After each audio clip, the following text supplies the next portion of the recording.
Good morning बच्चों। मैं आपकी हिंदी टीचर हूँ और मेरा नाम नेहा पुंडलिक है।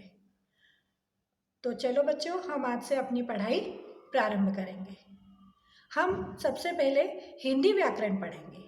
हिंदी व्याकरण का पाठ 1, भाषा। भाषा क्या होती है, किसे कहते हैं भाषा?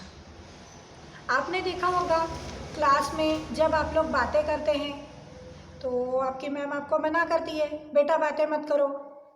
फिर भी कुछ बच्चे बातें करते हैं, फिर मैम मना करती है बातें मत करो, लेकिन फिर भी बच्चे बोलते हैं। कुछ बच्चे क्या करते हैं, लिख कर बातें करना स्टार्ट कर देते हैं। कुछ लिखा और जिससे भी बात करना है उसे दे दिया। तो ये सब बच्चे क्या करते हैं, ये सब आप लोग क्या करते हो? ये आप अपने मन के विचारों को दूसरों तक पहुंचाते हो। जो आप सोचते हो वो आपको दूसरों तक पहुंचाना रहता है। तो उसके 2 तरीके आप अपनाते हो, या तो बोलकर या तो लिखकर।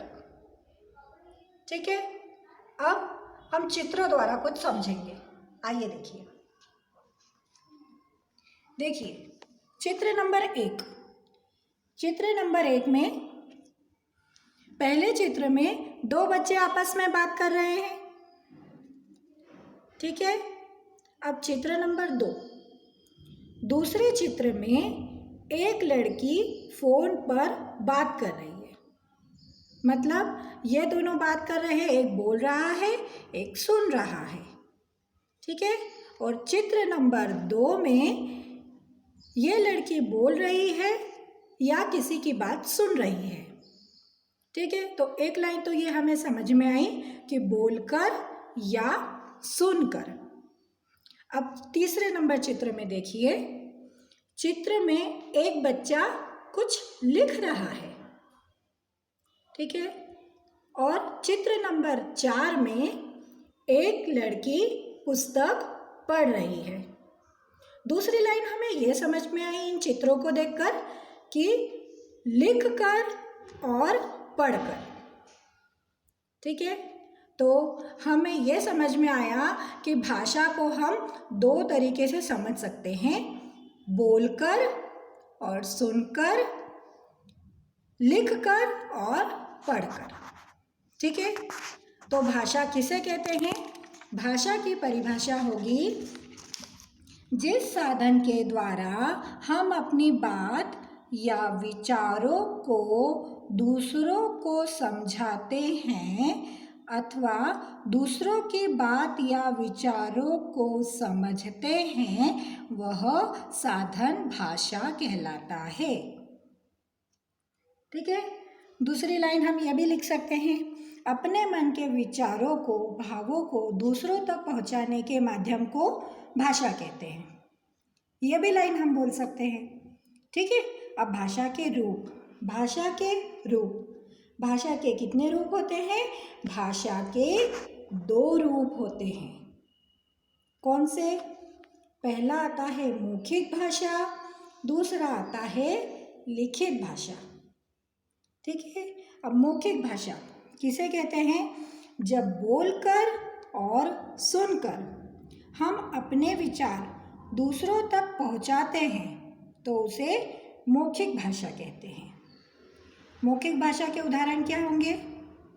भाषण, बातें करना, कविता पाठ करना आदि मौखिक भाषा के उदाहरण हैं। फिर आती है लिखित भाषा।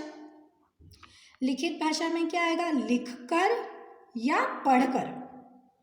जब हम अपने विचार दूसरों तक पहुंचाते हैं तो उसे लिखित भाषा कहते हैं। लिखित भाषा के उदाहरण क्या आएंगे? कि पुस्तकें,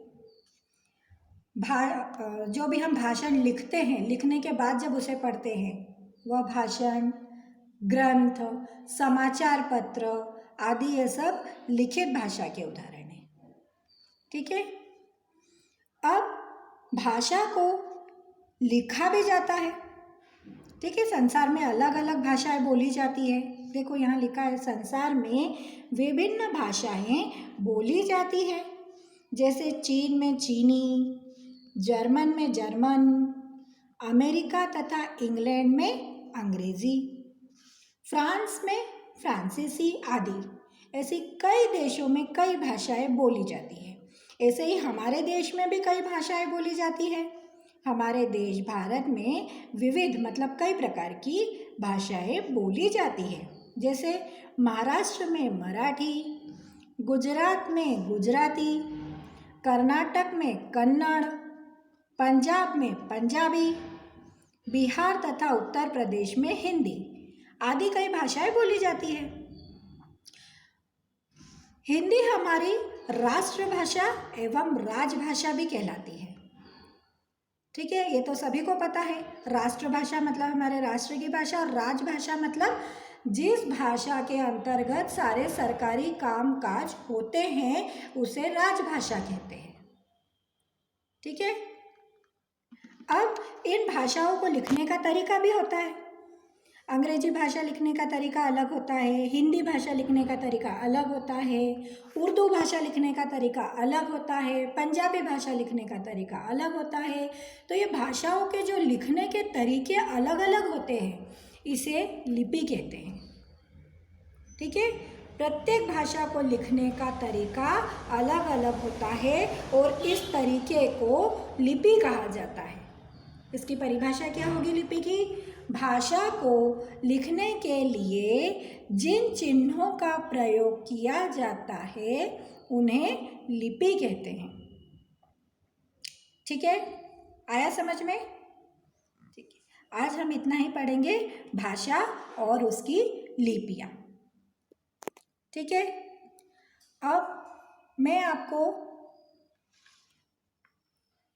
व्याकरण भी बता देती हूँ।